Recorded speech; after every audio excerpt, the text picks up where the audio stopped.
गोष्ट 37.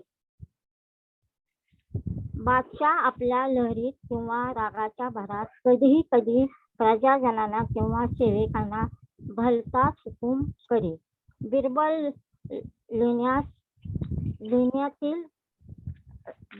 लेण्यातील केस काढल्याप्रमाणे बादशालाही किंवा लोकांना किंचितही न दुखवता पुढे ओढवणारे अरिष्ट मोठ्या युक्तीने नाहीशी करे. एके दिवशी बिरबल भोजन उत्तर विडा खात बसला असता घरासमोर एक राजसेवक जाऊ लागला. त्याला पाहून बिरबलने बोलवून घेतले आणि गाईने कोठे चाललास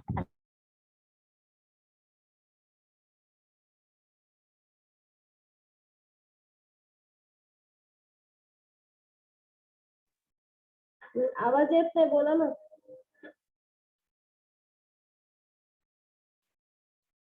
तरी सेवा सांगण्यास विनंती केली. तेव्हा गुरुने त्याला बावा, बैरागे, भिक्षुकरी कोणी असो, जे दारात येतील त्यांच्या ठिकाणी मीच आहे असे समजून त्यांच्याविषयी मनापासून आदर बाळगीत जा असे सांगितले. काही दिवसांनंतर गुरु राजाची परीक्षा पाहण्याकरता वेश बदलून भिक्षा मागायला आला. तेव्हा राजा घोड्याच्या बागेत असल्याचे सेवेकाराकडून समजल्यावरून ते तेथे गेला. भिक्षुकाला पाहताच राजाला राग आला. त्या भरात त्याने घोड्याची एक लीक घेऊन हे घे, खा जा असे म्हणून ते त्याच्या झोळीत घातले. त्या समयी ते म्हणाला, हे राजा, एक लीक तू मला भिक्षा घातलीस खरे, पण या पापाचे प्रायश्चित्त म्हणून तुझ्या वाटणीला घोड्याचे लिदीचे 7 भीक तयार झाले आहेत. ते सर्व तुला पुढे खावे लागतील. तेव्हा राजा अतिशय संतापून भिक्षुकावर धावला. त्या क्षणी गुरुने आपले रूप प्रगट केले. त्यांना पाहताच तो त्यांच्या चरणी लागला आणि त्यांच्या पुढे आपल्या अपराधाची त्यांनी क्षमा मागितली व म्हणाला, महाराज, या पापाच्या निस्खलनात मला कोणता उपाय करावा लागेल. तेव्हा गुरुने त्याला भर चव्हाट्यावर भिंतीच्या ऐवजी चहूबाजूला काच लावून एक खोली तयार कर आणि एक पलंग ठेवून त्यावर तुझ्या 20 वर्षाच्या कुमारीला घेऊन अहोरात्र 7 दिवस बैस, म्हणजे तुझे पापाचे क्षालन होईल. त्याप्रमाणे राजाने केले. 4थ्या दिवशी गुरु तेथे आले आणि राजा, चल आता, ही जागा हलवायला हरकत नाही. तुझ्या पापाचे निरसन झाले असे म्हणाले. राजाने 7 दिवसाचे काम 3 दिवसात कसे काय झाले असे प्रश्न करताच गुरु म्हणाले, स्तुती करणाऱ्याजवळ पुण्याचा साठा होत जातो आणि निंदा करणाऱ्याजवळ पापाचा साठा होत असतो. पुष्कळ लोकांकडून तुझे निंदा घडल्यामुळे भराभर तुझे पाप नाहीसे झाले.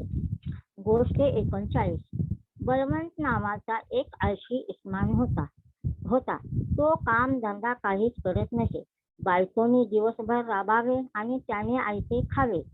जर बायको काही त्याबद्दल बोलली तर तुझ्या त्रासाने एक दिवस शंकराच्या देवळातील साधूकडे जाईन आणि मी पण साधू होईन असे म्हणावे. 2 वर्षांनंतर ती स्त्री एकदा महादेवाच्या दर्शनाला गेली. तेव्हा नवऱ्याची तक्रार तिने त्याला साधू पुढे सांगितली. त्यावर साधूने पुन्हा जर तो साधू होईन असे म्हणाला तर नेहमी तुम्ही साधू होईन असे म्हणता. आज साधू होऊन दाखवा असे त्यास तू जोरात सांग, म्हणजे पुढचे काम मी करतो असे तिला सांगितले. दुसऱ्या दिवशी भांडणात त्या स्त्रीने साधूचे वचन अंमलात आणले. तेव्हा लगेच बलवंत उठला आणि त्याने अंगाला राख फासून लंगोटी पारधान केले व तो त्या साधूकडे जाऊन म्हणाला, मला साधू व्हायचे आहे, म्हणून तुम्ही मार्ग दाखवा. त्या साधूने त्याला माझ्या सहवासात काही दिवस राहा, म्हणजे तुझी इच्छा सफल होईल असे सांगितले. त्यावर तो त्याच्याकडे राहिला. थोड्या वेळाने आंघोळ करायला ऊन पाणी कोठे आहे असे त्याने साधूकडे विचारले. तुम्हाला साधू व्हायचे आहे ना, तेव्हा नदी जाऊन आंघोळ करून या असे साधूने सांगितले. आंघोळ करून आल्यावर माझ्या जेवणाची सोय कोठे असे त्याने साधूला पुन्हा प्रश्न केला. तेव्हा साधू म्हणाला, थोडा कडुलिंबाचा पाला घेऊन ये आणि तो कुटून त्याचे 2 लाडू करून माझ्या पुढे आणून ठेव. त्याप्रमाणे त्याने केले. साधू म्हणाला, बळवंतराव, तुम्हाला साधू व्हायचे आहे ना, तेव्हा 1 लाडू तुम्ही खा आणि दुसरा मी खातो. तेव्हा मात्र बळवंतने हळूच तेथून पळ काढला. धडपडीचा प्रपंच बरा, पण आरामाचे परमात्मा नको असे वाटून पुढे तो उद्योगाला लागला. तात्पर्य, साधू होईन असे म्हणणे फार सोपे, पण साधू वृत्ती अंगी बनवून घेणे हे मात्र अत्यंत कठीण काम आहे. गोष्ट 40. एक गुरुभक्त मारवाडी होता. एके दिवशी त्याच्या दुकानात अवचित त्याचे गुरु आले आणि म्हणाले, अहो मोतीचंद, मला पोथी बांधायला 1 हातभर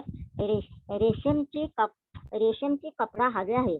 ताग्यातील राहिलेले एखादा तुकडा आहे का पहा. हे गुरूंचे शब्द कानी पडतात मारवाड्याला मोठे संकट वाटले. तो टाळण्यासाठी तो म्हणाला, महाराज, 4-5 तागे होते, पण सध्या लग्नसराई असल्याने मागच्या आठवड्यातच ती सर्व खपून गेली. तत्पूर्वी जर आपण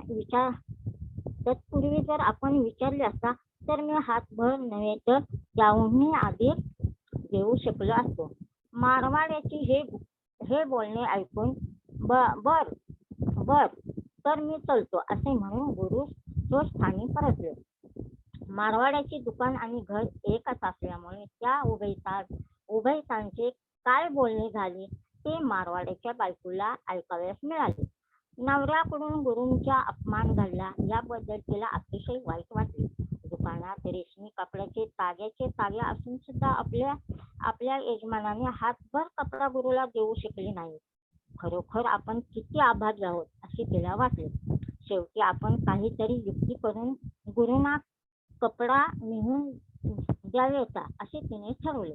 जेव्हा मारवाडी दुपारी जेवायला आला त्यावेळी ती म्हणाली, मला दिवाळीला पोलके शिवायचे आहेत, तेव्हा रेशमी कपडा आहे का. मारवाडीने चटकन जाऊन दुकानातून 8 रंगाचे 8 रेशमी कपड्याचे तागे आणून तिच्या पुढे ठेवले व यातील तुला हवे तितके काढून घे असे तो म्हणाला. यावर तिने प्रत्येक ताग्यातील थोडे कपडा काढून घेतला व नवरा दुकानात गेल्यावर ती गुरूंच्या मठाला गेली आणि ती कपडा तिने अर्पण करून त्यांना त्यास नमस्कार केला.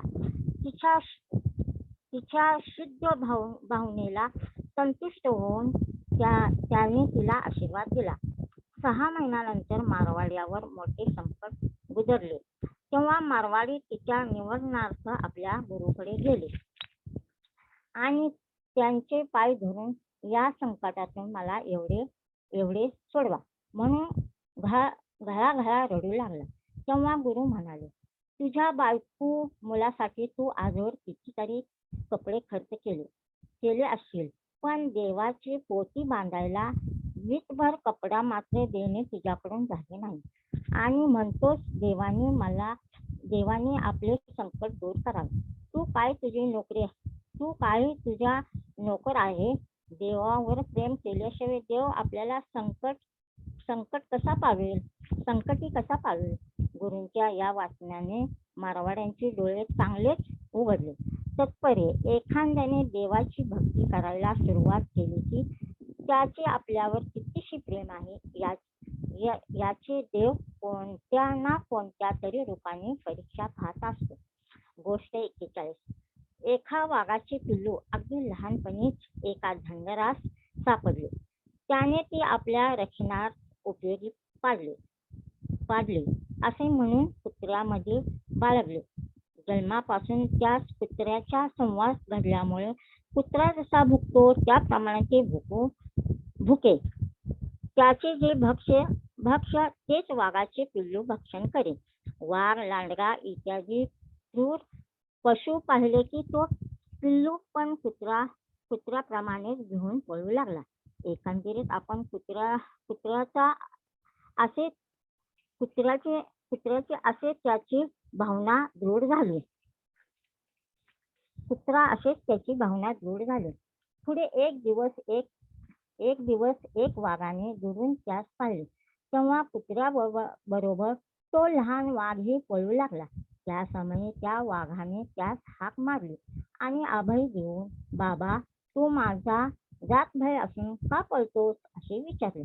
बच्चा म्हणाला, तुला पाहून मला भीती वाटते. वाघ म्हणाला, तू कुत्रा नसून वाघ आहेस. त्या कुत्र्याचे व तुझे रूप रंग नीट न्याहाळून पहा, म्हणजे सत्य काही ते तुझ्या ध्यानात येईल. वाघाच्या या सांगण्याप्रमाणे बच्चाने विचार केल्यावर खरोखर आपले जात कुत्र्याहून वेगळे आहे याची त्यास पक्की खात्री झाली. तेव्हापासून तो बच्चा वाघात मिसळून राहू लागला. तात्पर्य: वस्तुत मनुष्य सुखरूप आनंदरूप असून केवळ परमेश्वराच्या विस्मरणात म्हणजे नाशवंत वस्तूंच्या ध्यासाने दुःखरूप असल्याचा त्यास भास होत आहे. जेव्हा संतांच्या बोधाने व त्यांच्या कृपेने त्याच्याकडून परमेश्वराचे स्मरण घडते तेव्हा त्या ध्यासापासून तो सुटतो आणि आपण सुखरूप आनंदरूपी असल्याची त्यास अनुभव येतो. गोष्ट 42. एका पाटलाला त्याच्या गुरुने आपण अमुक दिवस तुझ्याकडे येणार आहे असे निरोप पाठवला. पाटलाने विचार केला की गुरु जर घरी आले तर त्यांच्या पुढे निदान ₹1.25 तर ठेवावं लागेल. यास्तव गुरु घरी येऊन परत फिरेपर्यंत आपण सावलीवर खोड्यात जाऊन पडावे. पाटलाच्या अत्याग्रहावर अंमलदारीने आपल्या शिपायांना हुकूम केला. लगेच त्याने त्याचे 2 पाय खोड्यात अडकून टाकले. जेव्हा गुरु येऊन परत गेले की त्यास बातमी लागली तेव्हा तो कोतवालास म्हणाला, आता तुम्ही मला सोडा, घरी आता जरुरीचे काम आहे म्हणून निरोप आला आहे. कोतवाल म्हणाला, खोड्यात घालण्यास जसा वरिष्ठांचा हुकूम आला तसा काढण्यासही त्यांचाच हुकूम पाहिजे. त्यास ₹5 खर्च लागतो. हे ऐकताच पाटील मोठ्या संकटात पडला. त्यावर निरोपास तो ₹5 42वी गोष्ट आहे. 42 की पुन्हा सांगताय का? हे ऐकताच पाटील मोठ्या संकटात पडला. त्यावर निरोपास तो ₹5 देऊन तो सुटून घरी आला. ₹1.25 गुरुला द्यावा लागतो म्हणून पाटलाने विनाकारण ₹5 घालवले. त्यापेक्षा योग्य ठिकाणी ₹1.25 खर्च केला असता तर मनाचे समाधान तरी झाले असते. 1 पैसा हरवला म्हणून तो शोधण्याकरता 4 तास कंदील घेऊन फिरून तेलाचे 5 पैसे घालवल्याप्रमाणे हे झाले. तात्पर्य: गरजेच्या वेळी पैशाच्या जागी 4 पैसे खर्च करावेत, पण गरज नाही त्यावेळी कवडीही जाऊ नये देण्याविषयी दक्ष असावे. गोष्ट 43. सुधीर नावाचा एक राजा होता. एके दिवशी तो आपल्या राणीला म्हणाला, नदीच्या काठावर राहत असलेल्या साधूपैकी एकाशी आपण आपले सुनंदीचे लग्न लावू म्हणजे आपल्याला परमार्थ मार्गात त्याच्याकडून बरेचशी मदत मिळेल. त्याच वेळी राजवाड्यात एक चोर शिरला होता. त्याने राजाचे ते बोलणे ऐकले. आपल्याला राजकन्याची प्राप्त होईल या आशेने तो चोर दुसऱ्या दिवशी अंगाला भस्म फासून भगवे छाती घालून त्या साधूंच्या मेळ्यात जाऊन बसला. इतक्यात राजयज्ञावरून राजसेवक तेथे आले आणि राजकन्येला वरण्याविषयी प्रत्येक साधूपाशी जाऊन तो विनंती करू लागला, पण त्यापैकी कोणाची कबूल होईना. शेवटी साधू वेशधारी चोराकडे तो सेवक येऊन विनंती करू लागला. तेव्हा चोर काहीच उत्तर न देता स्तंभ राहिला. त्यावरून हे तरुण संन्यासी राजकन्येला वरण्यास तयार आहेत असे अर्थ करून सेवकाने जाऊन राजास त्याप्रमाणे कळवले. इकडे चोराला वाटले, मी फक्त साधूचा वेश धारण केला तर माझ्या पुढे राजसेविकाने दूध फळ ठेवून मला नमस्कार केला, तेव्हा मी जर खराच साधू झालो झालो तर सारे जगच माझ्या पुढे लोटांगण घालते आणि मला चोरी करून पोट भरण्याचे कारण उरणार नाही. दुसऱ्या दिवशी राजकन्येला वरण्याविषयी प्रत्यक्ष बोलावी म्हणून राजा त्या वेशधारी साधूपाशी आला, परंतु त्यावेळी चोराचे हृदय पालटल्यामुळे राजाच्या प्रश्नाला त्याने नकारात्मक उत्तर दिले. तात्पर्य, एकदा सद्बुद्धीचा उदय झाला की ते शेवट सद्गती देतेच. गोष्ट 44. एके दिवशी दोघे देवदूत एकमत करून पृथ्वीवर आले. एकाने उपकार स्तुतीची प्रार्थना गोळा करण्यास 10 मोठे पिशवी घेतले आणि दुसऱ्याने कुरकुरी अनुपकारी भाषा गोळा करण्याचे उद्देशाने एक लहानशी पिशवी घेतली व ते दोघे 2 दिशेला गेले. संध्याकाळी फिरून शेवटी ते एकमेकांना येऊन भेटले. 10 पिशवीवाला छिन्न अंतकरणाने म्हणाला, मित्रा, सारा दिवसभर मी हिंडलो खरा, परंतु मला उपकार स्तुतीची फक्त एकच प्रार्थना मिळाली. दुसरा म्हणाला, मित्रा, माझे मात्र चांगलीच फजिती उडाली. जेथे जावे तेथे कुरकुरी अनुपकारी भाषेचे असल्याने मला अनेक 10 पिशव्या आणाव्या लागल्या. इतकेच नव्हे तर ओझे वाहत मी अगदी त्रासून गेलो बुवा. तात्पर्य, जगात ज्ञानदेव, तुकाराम, एकनाथ सारख्या परमेश्वरांचे उपकार मानणारे सत्पुरुष अगदी किंचितच आढळतात. गोष्ट 45. एके दिवशी बादशाहाने दरबारात बसल्यावेळी तेथे असलेल्या अमरावतीपैकी प्रत्येकाला विचारले, विड्याचे पान सडले की घोडा अडला का, भाकरी करपली का, या 3 प्रश्नांना एकच उत्तर द्या. पण त्या अमरावतीपैकी कोणीच त्या प्रश्नाचे उत्तर देऊ शकले नाहीत. शेवटी बादशाहाने बिरबलास विचारल्यावर त्याने लगेच उत्तर दिले. न फिरविल्याने बिरबलच्या या उत्तराने बादशाह फार खुशी झाला. गोष्ट 46. एका राजाने पोटी संतान नाही म्हणून घोर तपश्चर्या आरंभली. 12 वर्षांनी त्यास भगवान विष्णू प्रसन्न झाले आणि राजाला उद्देशून, कशाला तप करून गमतोस? या जन्मी तुझ्या नशिबी संततीचा योग नाही असे सांगून अदृश्य झाले. विष्णूचे ही वाक्य ऐकताच राजाला मोठा धक्काच बसला. त्याला काही सूचनाशी झाली. लगेच तो अरण्यात निघून गेला. काही दिवसानंतर राजाला एक सत्पुरुषाची गाठ पडली. त्याच्या अंगाला गलित पुष्टी झाले होते. राजाने त्या साधूजवळ सेवेची याचना केली. पुढे साधूच्या आज्ञेनुसार राजा अहोरात्र सेवेत तत्पर राहू लागला. राजाने एकनिष्ठाने केलेल्या सेवेला संतुष्ट होऊन साधूने त्याला 5 पुत्र व 1 कन्या होईल असे तो स्वस्थानी जा असे सांगितले. तेव्हा राजा आनंदाने घरी परतला.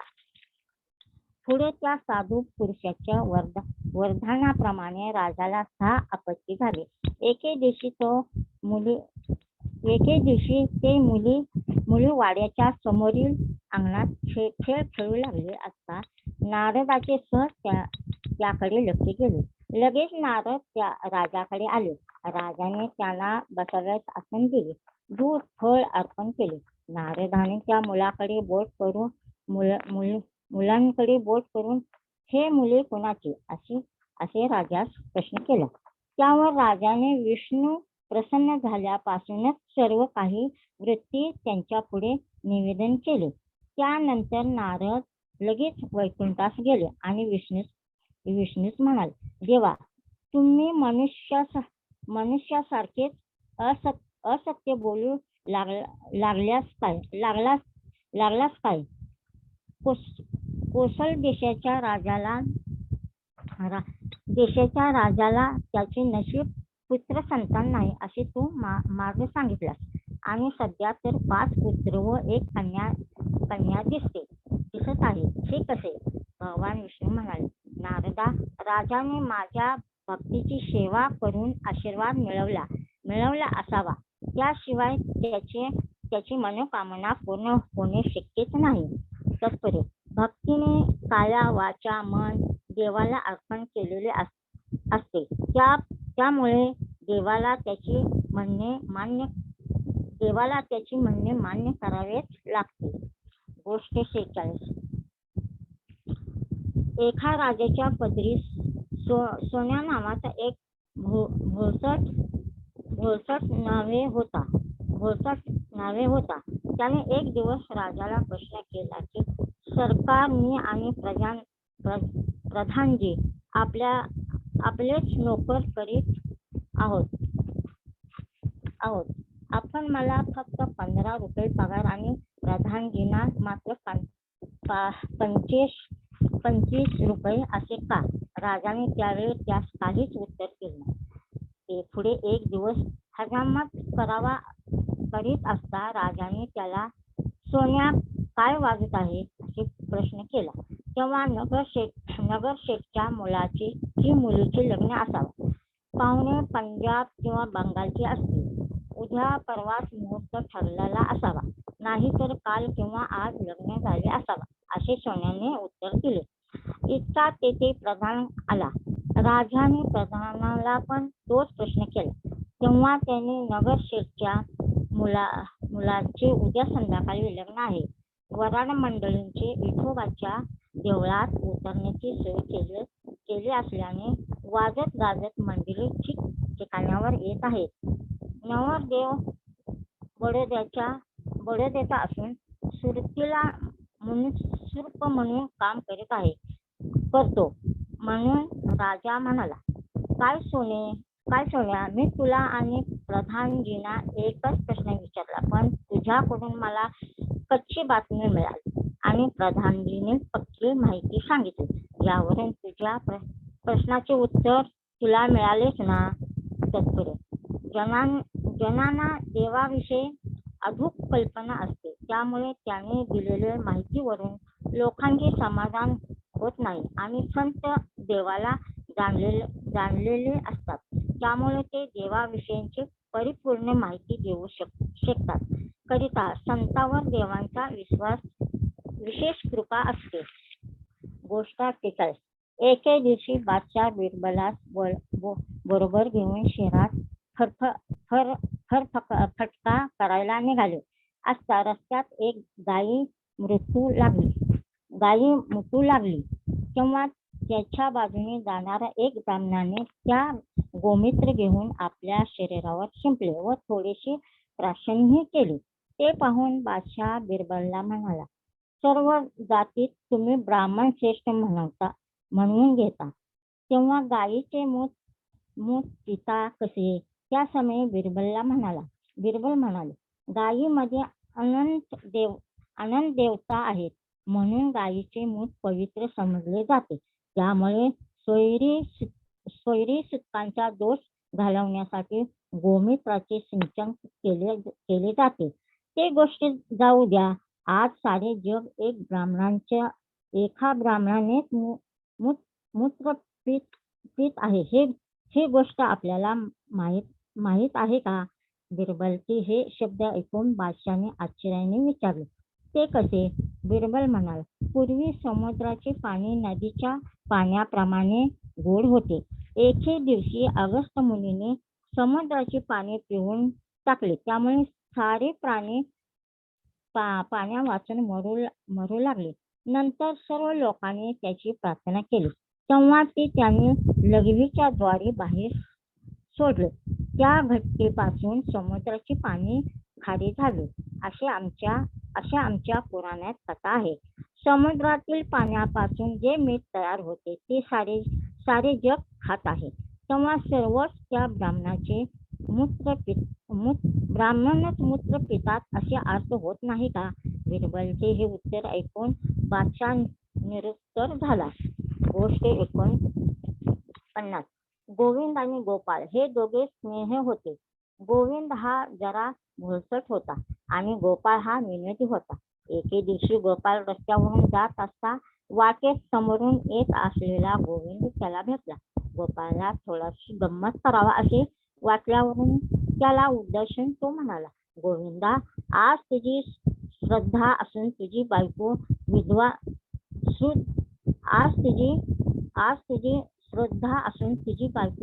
झाली. तेव्हा तू कसे काय करणार? काय? माझी बायको विधवा झाली, मग मी सिद्ध कसे करू असे म्हणून चटकन तो खाली बसला आणि दोन्ही हात डोक्याला लावून ओक्साबोक्शी रडू लागला. गोपाळ म्हणाला, बायको विधवा झाली तरी झाली, श्रद्धा करायला काय झाले तुला? तरी त्याचे रड काही केल्याने थांबेल. रस्त्यावरून येणारे लोक वाटेत थांबून काय झाले हो असे म्हणून विचारपूस करू लागले. काय सांगू तुम्हाला, आज माझी श्रद्धा आहे, पण माझी बायको विधवा झाल्यामुळे मला काहीच सुचेनाशी झाले असे म्हणून तो रडे. श्री गोविंदाचे बोलणे ऐकून विचाराचे डोके फिरले असले असे समजून लोक मुकाट्याने जाऊ लागले.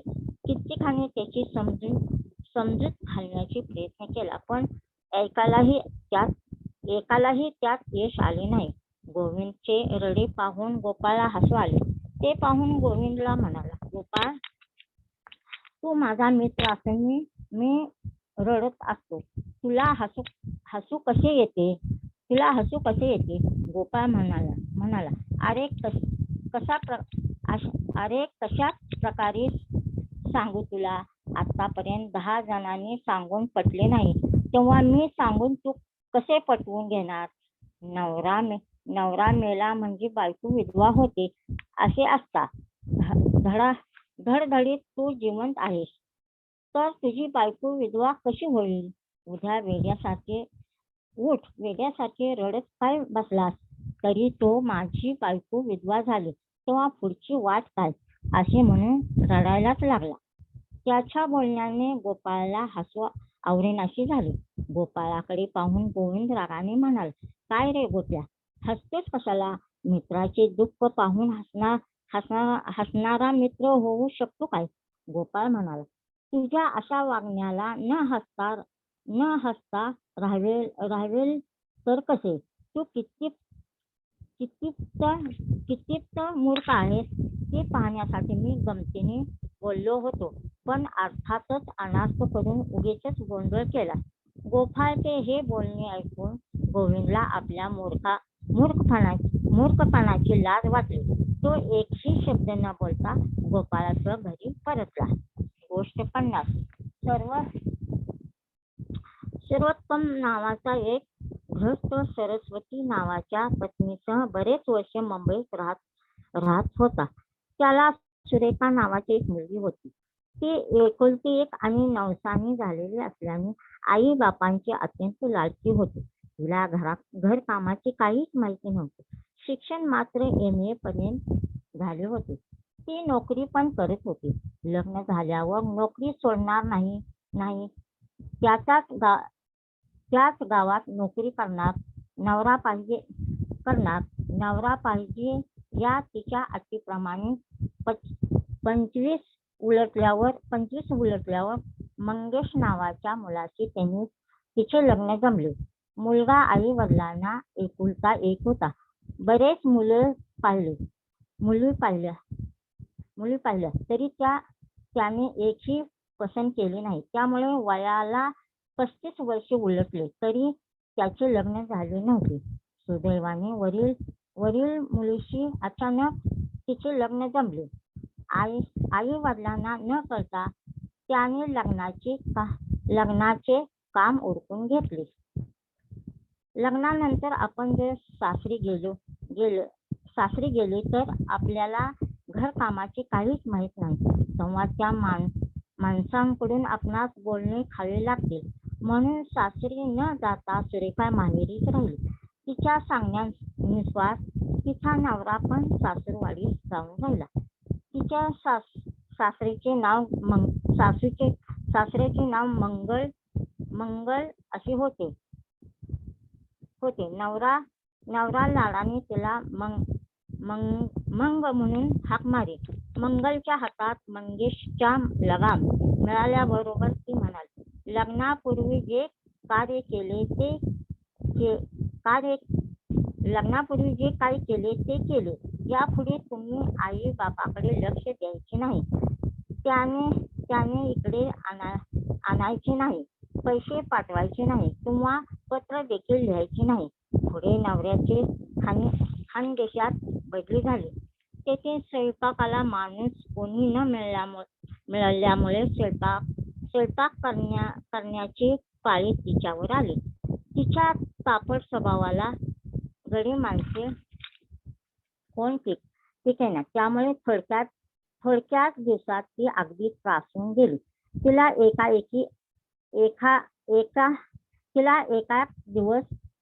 दिवस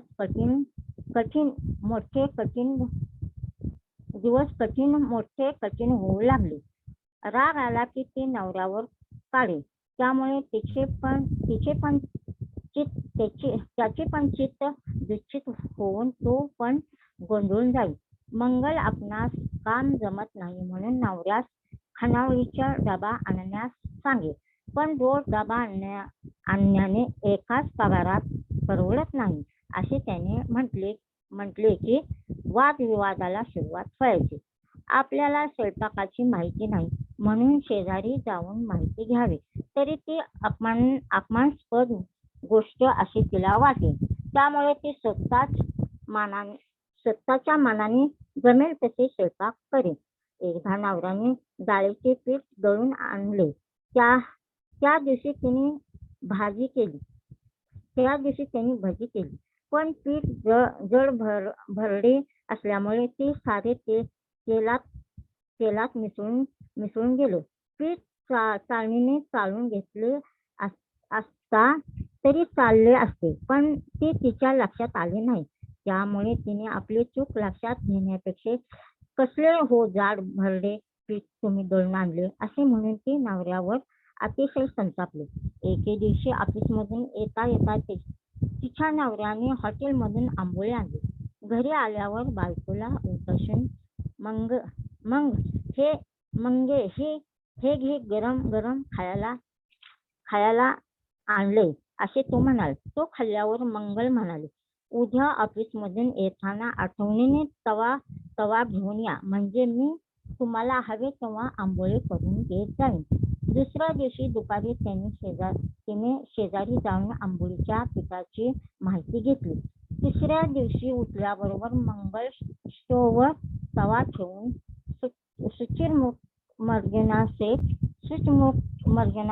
मर्जनादी उरकण्यास गेली. येथे तवा तापून खटकन फुटला. मंगलने जेव्हा तव्यावर पीठ घातले तेव्हा सारे पीठ वाहून गेले. ती नवऱ्याला म्हणाली, तुम्ही फुटका तवा आणलात तेव्हा आंबोळी कशी होणार? म्हणून तिने स्टोव्हवरचे तवा खाली आपटला. त्यावर तिने दुसरा तवा आणला. तवा स्टोव्हवर ठेवून लगेच पीठ घातल्यामुळे आंबोळीच्या ऐवजी पिठले झाले. एकंदरीत 2 तवे आणून सुद्धा शेवटी आंबोळी खाण्याची